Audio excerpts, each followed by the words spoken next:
আজকে সকালবেলা খুব সকালে উঠেছি, উঠে কাজকর্ম সেরে তারপরে দেখো নিজেও রেডি সেডি হয়ে গুছিয়ে নিয়েছি। তোমরা বলো এই ড্রেসটা পরে আমাকে কেমন লাগছে? ভালো লাগলে অবশ্যই কমেন্ট করে জানাবে। আবার তোমাদেরকে একটু বেশি করে ভালো করে দেখাচ্ছি, যদিও বুঝতেই পারছো ওড়নাটা এই মানে টু পিসের না, তবু ওড়না ছাড়া যেন কেমন লাগে। তোমরা বলো তো এই টু পিসের সঙ্গে ওড়নাটা কি নেব কি নেব না, কি ওড়নাটা কি মানাচ্ছে? আর এই রকম সাদা সাপটা সাজাগুজু করে বেরিয়ে পড়েছি। এই হচ্ছে আমার মানে সাজগোজ। তোমাদের কেমন লাগলো অবশ্যই কিন্তু জানিও। ও কোথায় যাচ্ছি সবটাই জানতে পারবে। তার জন্য তোমাদেরকে আমার এই ভিডিওটা প্রথম থেকে শেষ অবধি দেখতে হবে। ভালো লাগলে লাইক কমেন্ট শেয়ার করে তোমরা আমাকে একটু ভালোবাসা দিতে পারো। আর যারা পারবে মনে হবে ছড়িয়ে দেওয়ার প্রয়োজন, তাহলে অবশ্যই ছড়িয়ে দিও।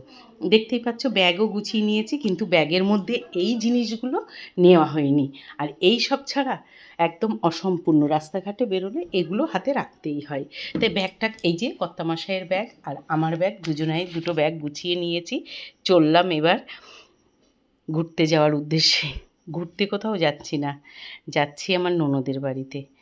সেই ভিডিওও আসবে, কিন্তু তোমরা এই ভিডিওটা দেখতে থাকো। আর এই হচ্ছে রাস্তা, ওয়েদারটা এরকম ছিল, বেশ ভালো। বাড়ি থেকে যখন বেরিয়েছি কিছুটা মেঘলা আকাশ, কিছুটা রৌদ্র, এরকমভাবেই বেরিয়েছি। আমার কর্তামশাইয়ের ভীষণ তাড়া, ওই জন্য তাড়াহুড়ো করে যাচ্ছে, যেহেতু টিকিটটা কাটতে হবে সেই জন্য তিনি একটু ব্যস্তভাবেই বেরিয়ে যাচ্ছে। আর বুঝতেই পারছো আমরা যেহেতু স্টেশনের পাশে থাকি, এই একবার ট্রেন ঢুকলে 12 বগির ট্রেনগুলো এতটা টাইম নেয় না, অধৈর্য হয়ে যেতে হয়। তারপরে স্টেশনে এসে প্রায় মিনিট 15 বসে থাকলাম। অনেক ভিড় গো এই ট্রেনটায়। আর এই যে আমাদের এক পরিচিতির সঙ্গেও দেখা হয়ে গেল। আর এরা হচ্ছে সবথেকে পৃথিবীর থেকে সুখী মানুষ। নিশ্চিন্ত হয়ে দেখো কি সুন্দর ঘুমিয়ে আছে। থাক, ঘুমিয়ে থাকুক, এরকম শান্তিময় জীবন তো কারণ নেই। এদের যদি থাকে খুব ভালোই হয়। কথা বলতে বলতে ট্রেনও ঢুকে পড়লো। আমরা যে ট্রেনে যাব সেই ট্রেনটা এসে গেছে প্ল্যাটফর্মে। তার জন্য লোক সিট নেওয়ার জন্য দেখো কীভাবে সবাই দাঁড়িয়ে পড়েছে গেটের বাইরে।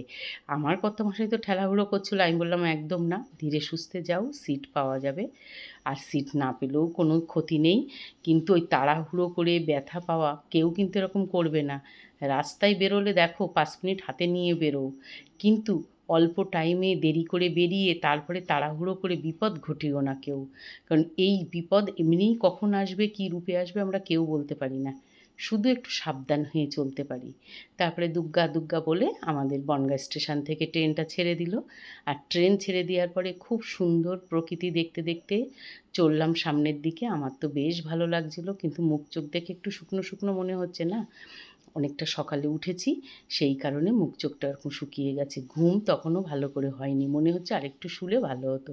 কি করব বলো, আরাম পেলে। আর বসে থাকলে এই সময়টা কাজের সময় তো, বসে থাকলে কিন্তু বড্ড ঘুম পায়। ও মা! তারপরে এইসব দেখতে দেখতে চলে এসেছিলাম রানাঘাটে। রানাঘাট থেকে এসে আমরা আবার যেখানে যাব আমার ননদের বাড়ি, আর একটা ট্রেনেও উঠে পড়েছি। লেডিসে আমি উঠেছিলাম, কর্তামশাই জেন্টসে উঠেছিল, বেশ ফাঁকা ছিল। তারপরে প্ল্যাটফর্ম থেকে ট্রেনটা ছেড়ে দিল রানাঘাট প্ল্যাটফর্ম থেকে। পরে দেখা হবে আরেকটা ভিডিওতে কোথায় গেছি